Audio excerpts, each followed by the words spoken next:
हरे कृष्णा, राधे राधे। दोस्तों, आप सभी का स्वागत है हमारे शिखा भक्ति धारा चैनल पर। तो दोस्तों, आज हम आपको गुरु पूर्णिमा के बारे में बताएंगे। कहते हैं, गुरु ब्रह्मा गुरु विष्णु गुरुर्देवो महेश्वरा, गुरु साक्षात परब्रह्म तस्मै श्री गुरुवे नमः। पौराणिक मान्यता के अनुसार गुरु पूर्णिमा को महाभारत के रचयिता वेद व्यास का जन्म दिवस माना जाता है।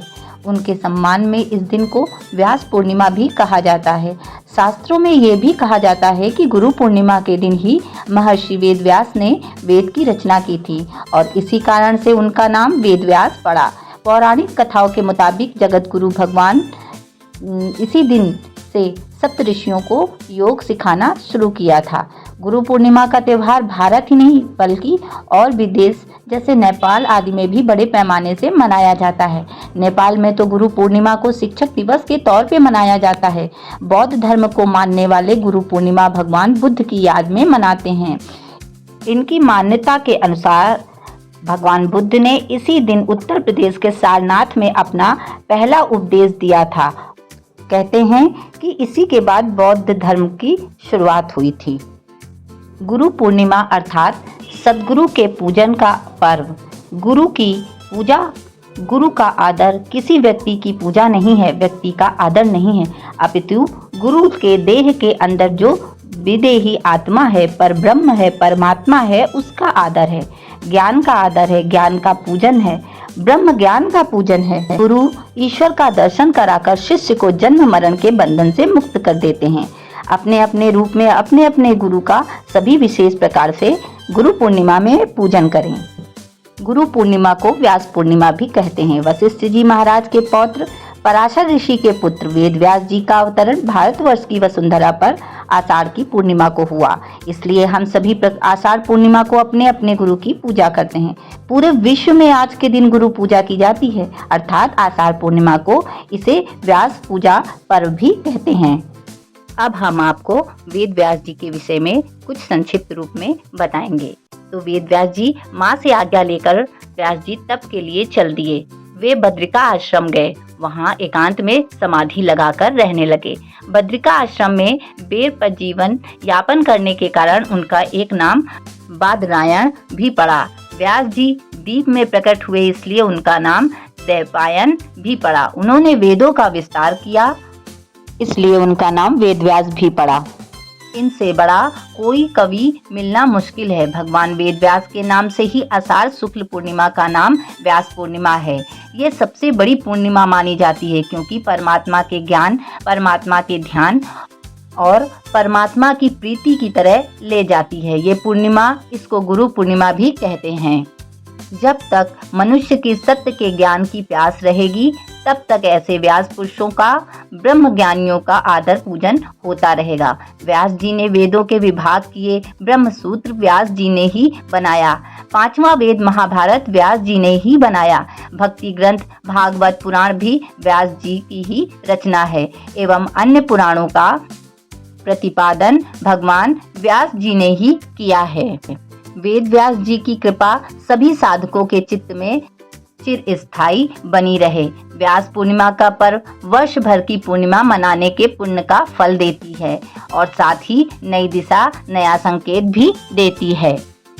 जिन महापुरुषों ने कठोर परिश्रम करके हमारे लिए सब कुछ किया, उन महापुरुषों के प्रति कृतज्ञता ज्ञापन का अवसर, ऋषि ऋण चुकाने का अवसर, ऋषियों की प्रेरणा और आशीर्वाद पाने का यही अवसर है व्यास पूर्णिमा। अब हम आपको आज के दिन के लिए कुछ ऐसे उपाय बताएंगे जिससे आप किसी भी प्रकार के गुरु दोष से मुक्ति पा सकते हैं। ऐसा माना जाता है कि गुरु के बिना ज्ञान की प्राप्ति नहीं होती और गुरु की कृपा पाना बहुत जरूरी होता है। गुरु पूर्णिमा के दिन गुरु की कृपा पाने के लिए और कुंडली में गुरु की स्थिति मजबूत करने के लिए गुरु मंत्र का 108 बार जप करना चाहिए और इसकी शुरुआत गुरुवार के दिन से भी कर सकते हैं।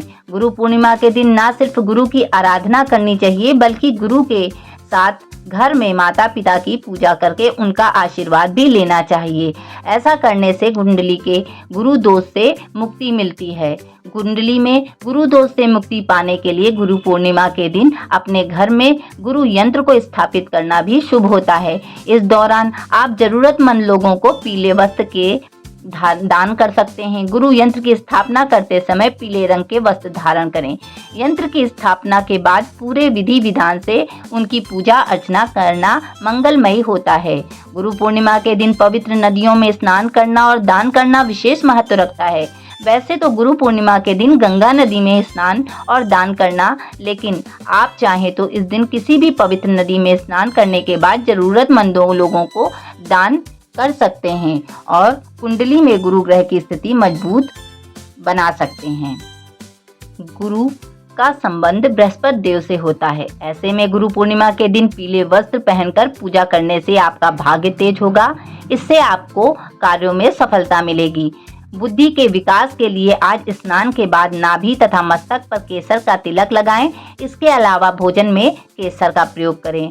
गुरु पूर्णिमा के दिन पीपल के वृक्ष पर जल चढ़ाने और 7 बार परिक्रमा करने से ग्रह दोषों से छुटकारा मिलेगा।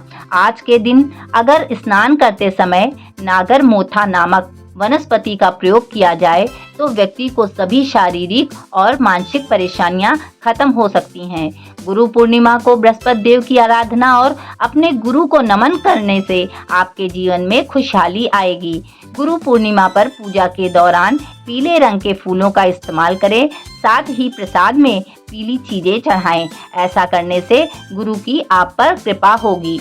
जिन लोगों के प्रत्येक कार्य में बाधाएं आती हैं उन्हें आज के दिन विष्णु भगवान के मंदिर में 2 केले के पौधे लगाने चाहिए। इससे मुसीबतों से छुटकारा मिलेगा।